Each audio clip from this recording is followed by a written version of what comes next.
알아두면 유용한 경제 이야기, 오늘의 생활경제 시작합니다. 내일부터 민생회복 소비 쿠폰 사용이 가능해지는 가운데 유통가도 들썩이고 있습니다.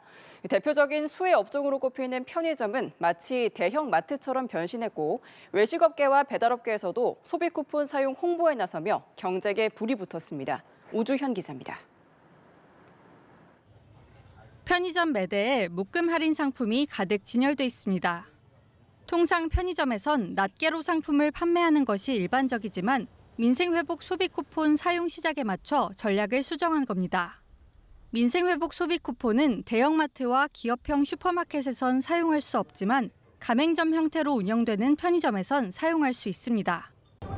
지난 2020년 5월 재난지원금 지급 당시에도 편의점 매출은 두 자릿수 증가율을 보였는데요. 때문에 이번에도 편의점이 대표적인 수혜 업종일 수 있다는 전망이 나옵니다.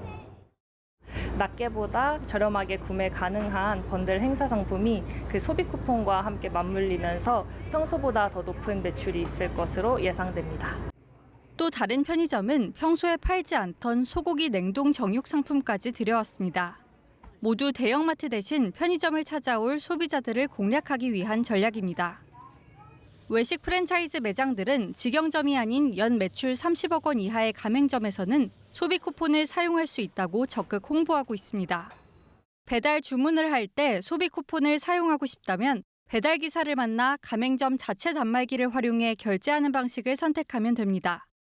대면 결제를 지원하는 일부 배달 앱은 이런 방식의 쿠폰 사용법을 적극 알리면서 소비 쿠폰 경쟁에 뛰어들었습니다.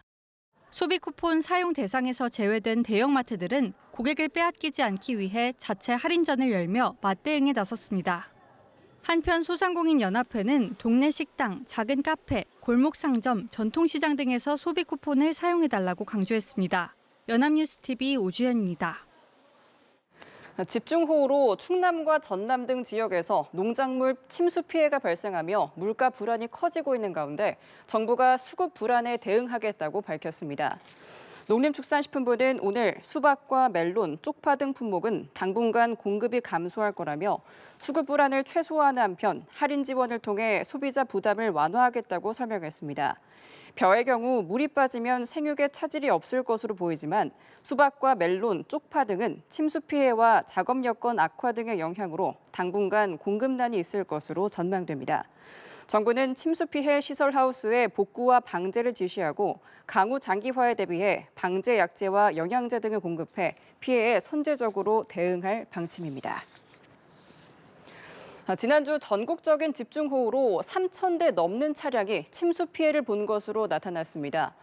보험업계에 따르면 지난 16일부터 오늘 오전 9시까지 자동차 보험 판매 손해보험사 12개사에 침수 피해 등이 접수된 차량은 3,131대였습니다.